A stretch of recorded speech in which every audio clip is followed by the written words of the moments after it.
Eh, bueno, con eso en mente, arranco con esta pregunta, ¿no? De por qué activar en una diplomatura de activismo y política.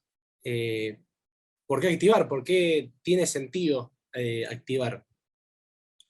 Y me parece interesante primero arrancar respondiendo una pregunta, que es ¿qué es activar? ¿No? Antes de responder por qué activar. Y desde mi punto de vista, activar, un poco de tautología en la respuesta, pero digo, es pasar de un estado pasivo, de no hacer nada, de ser un mero espectador en la vida cotidiana, en la sociedad en la que vivimos, a un estado en movimiento. Un movimiento para intentar cambiar algo. Ahora, ese movimiento es un tanto particular, no es un movimiento hacia cualquier lado, ¿no? Eh, no es como el tango, por ejemplo. En el tango uno se va moviendo y bailan dos personas y pueden bailar en esta habitación en la que estoy yo, que no es grande, pueden bailar 4 o 5 personas porque están moviendo todos en círculos. Es más como una marcha militar el activar, me parece. No tan buena la metáfora, pero digo, más que estar moviéndose todos para diferentes lados y de una manera esporádica, es más ir hacia un mismo lugar, ¿no? Y otra cosa similar que tiene con la marcha vital, a diferencia del tango, es que no puedes activar de a dos o solo. El activar cobra sentido una vez que, activar, militar políticamente, una vez que uno es más que uno mismo, que es un colectivo. Entonces hay muchas personas yendo para un lado. Es decir, hay un determinado orden, hay alguna dirección en ese activar. ¿Por qué? Porque si no es muy difícil lograr perpetrar los cambios. Digo, si yo de vez de estar activando en eco me gustaría, no sé, ser solamente un influencer ambiental, bueno, ahí voy a estar yo con mi agenda, voy a estar hablando de lo que yo quiera, voy a estar diciendo lo que yo quiera, pero la realidad es que va a ser muy poco efectivo. ¿Por qué? Porque en la coordinación y en el orden que hay en una organización y en un movimiento, es lo que nos permite, por ejemplo, coordinarnos y decir, bueno, todos este día salimos a hablar sobre humedales. ¿Por qué? Bueno, porque entendemos que la fuerza del reclamo está en la coordinación y en la acción conjunta de muchas personas a la vez. No en que yo de repente me despierto y digo, che, está re mal que quemen los humedales, hace un montón de calor, ley de humedales. Así no se logran los cambios y así no se logran ninguna política pública ni ninguna ley, a menos que tengan un montón de dinero y un montón de poder. Eh, entonces, dijimos que activar es algo ordenado y algo numeroso, ¿no? Tenemos eso muchas personas activando. Ahora, es raro el orden, ¿no? Porque uno habla de orden, el activismo, pero es un orden para generar desorden, es un orden para cambiar el orden establecido, para por lo menos intentar cambiarlo, porque uno se activa porque le molesta la realidad en la que vive y trata de cambiar ese orden establecido. Y esa es la diferencia principal con los militares, ¿no? Porque los militares justamente se forman para mantener el orden establecido. Uno cuando activa, justamente lo que intenta es deslegitimar el orden establecido y marcar algún rumbo. Y esto es importante también. Porque muchas veces activamos solamente por la negativa. Y eso en un momento de resistencia está bien. Pero tenemos que proponer, ¿no? Digo, ese criticar tiene que venir acompañado de una propuesta, no solo para los políticos, sino para el conjunto de la sociedad, de hacia dónde queremos que vayamos la cosa. Porque no alcanza solamente con criticar ese orden existente, sino proponemos uno, si no enamoramos a la gente de otra cosa. Entonces volvemos a la pregunta, ¿por qué activar?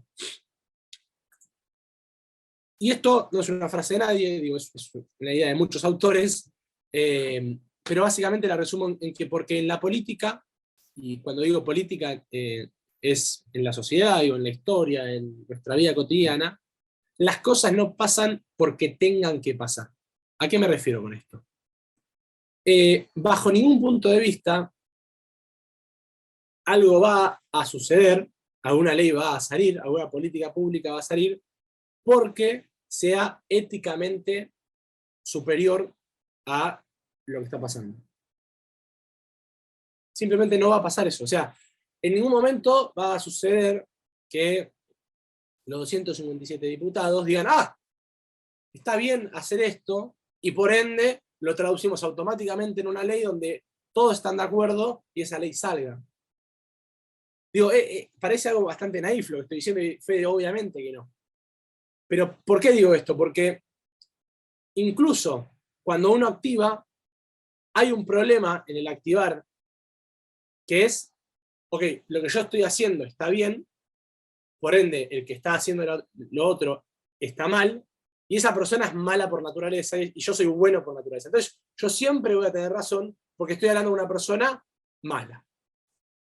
Y eso es un problema, porque, digo, primero no te vas a poner de acuerdo nunca, y además, lo que nosotros entendemos como ético, es muy difícil que todas las personas lo entiendan así, o que solamente con eso lo vas a cambiar.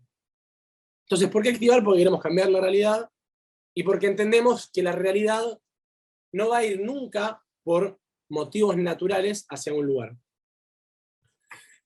Bueno, para hablar un poco de seguir hablando de por qué activar, ¿no? Y hacer unos repasos de la sociedad que tenemos hoy, que yo soy muy crítico, pero que sin lugar a dudas estamos un poquito mejor que en el pasado. Y por eso me gustaría, no sé cómo preguntarlo, o sea, cómo marcarlo, pero bueno, si alguien está en contra, puede levantar la mano.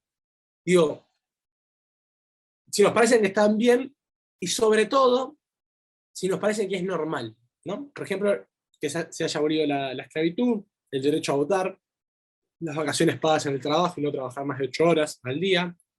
Bueno, eso ya no es tan normal ahora. Poder pensar distinto a quien esté en el gobierno y que por eso no corra peligro nuestra vida.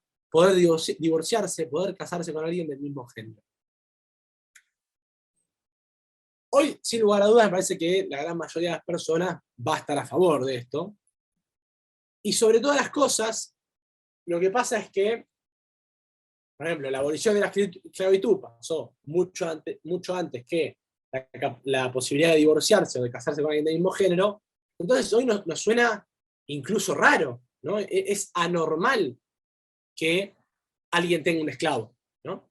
Además de que es condenado, digo, no es normal. Si una persona te invita y dice, no, che, vení a mi campo, y te muestra, no, ahí tengo 5 esclavos, o vení a mi industria, ahí tengo 5 esclavos, digo, hay condiciones que están trabajando, hay personas que están trabajando en condiciones de esclavitud moderna, ¿no? Pero digo, ser dueño de una persona, a eso me refiero a un esclavo, a uno le suena raro, ¿no? Le hace un ruido. ¿Por qué? Bueno, porque, por suerte, en la sociedad que vivimos hoy, es normal no tener esclavos. ¿A qué voy con esto? A lo que voy es que lo que nos parece hoy normal es la consecuencia de luchas en el pasado, y es la consecuencia de que alguien en algún momento dijo, esta normalidad me parece que está mal, y por lo tanto voy a generar una nueva normalidad.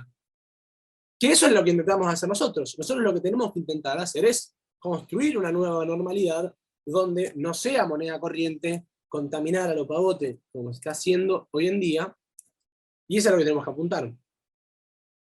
Foucault, que es un autor, decía, el verdadero poder no coacciona, porque nosotros tenemos mucho en la cabeza ese poder represivo, que viene la policía y te pega con una cachiporra en la cabeza, y la realidad es que el poder, donde más se intromete, digo, el poder sí coacciona, pero el poder más fuerte lo normaliza. Es decir, normaliza situaciones que de mínima son problemáticas, como por ejemplo lo era la esclavitud, o que no tengamos derecho a votar, o peor aún, que una parte de la población, por ser mujer o por su color de piel, no podía votar. Esa normalización, genera que la gente no critique. Y cuando no critica, no hay posibilidad de cambio, porque si nadie lo está criticando, no se puede cambiar nada. Y a lo que voy con esto es que la normalidad de hoy es la incomodidad de ayer, y de la incomodidad de hoy creamos la normalidad del mañana. Me refiero a que todos los beneficios que nosotros hoy disfrutamos de la sociedad actual son productos, sin lugar a dudas, de que alguien luchó en el pasado para cambiar su normalidad y generó una nueva normalidad y ganó. Y eso es importante. Tenemos que luchar y tenemos que ganar. Y en ese ganar hay una imposición de la normalidad.